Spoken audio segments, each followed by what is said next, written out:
Hello guys and welcome to a new episode of Dwarf Talk. And this is super exciting because we've just had our first very big playtest that a lot of you participated in, and thanks for doing that. Thanks for putting in so many survey replies and filling out that humongous survey that we gave you. We're sorry about that. We'll make it shorter in the future, but appreciate a lot that a lot of you endured it. Then also thanks a lot for being so many players who actually played and gave feedback and overall had a lot of fun. You also provided us a ton of learning that we are going through right now.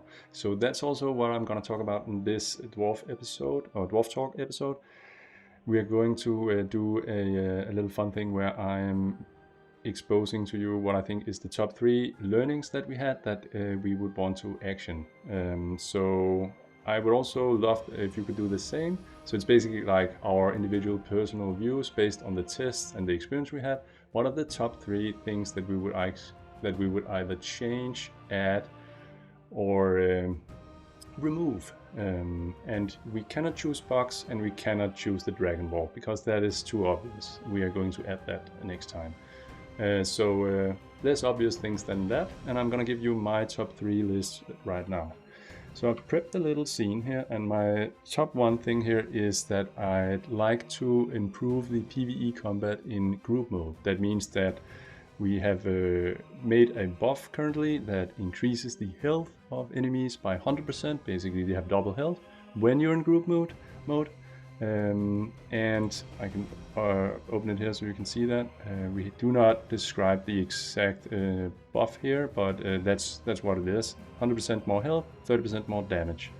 I'd like to get away with this and instead have Visivik, so basically what you see is what you get, so that a Swarmer is the same in group mode and in solo mode. And then instead I'd like to increase the amount of enemies slightly, but in order to do that we need to upgrade some of the indicators and make them slightly clearer, and a lot of people has also commented on that. But I think if we are supposed to fight, for instance, in group mode on average 2 or even 3 enemies at a time, then there are certain indicators like this laser sight here that is slightly too invisible if you're fighting a bunch of them. Instead, I'd like us to upgrade this particular shot to have a warning similar to what, for instance, Lux has in League of Legends with her Ultra. You get this big line just briefly, enough to act on it just before she shoots it. Similar to also Jinx's W, if you're familiar with that.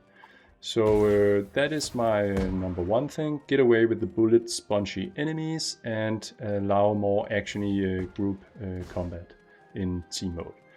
Okay, so number 2, network jankiness. So we noticed that, for instance, the dragon here that I'm showing here, it actually plays fairly well in when you see an opponent using it over network, and we'd like to get this quality that this dragon have with the abilities and so on to be similar to the other characters. The druid was also pretty good, but the other 3 characters, it was pretty apparent that we need to make some improvements there. Especially the ranger.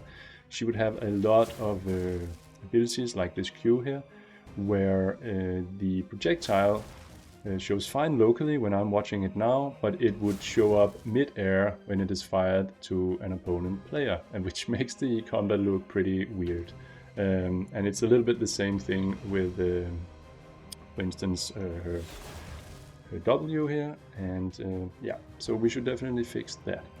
Then the third thing is collision handling. So I'm not really satisfied with how we deal with collision handling over smooth corners and so on. There's too often a situation where a projectile is being blocked in weird ways, especially when you're doing charges like the like with the lightning caller, and you can see like you very quickly get stuck in some weird little annoying corner here. As a LoL player, you would kind of be used to being able to fly over this distance, and it just acts a little bit weirdly.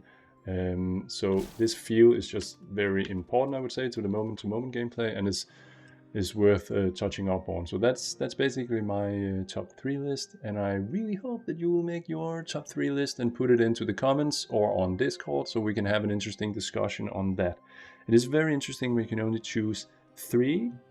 I hope you will do that. And then also, yeah, as a little sneak peek, notice that I was actually playing with a controller here. So I wonder what that would mean and what it would mean for the ability to offer vast movement. I just don't know, but let's figure it out. And yeah, put your top 3 in there, and I'll be eager to see it. Thanks so much for viewing, playing, and staying.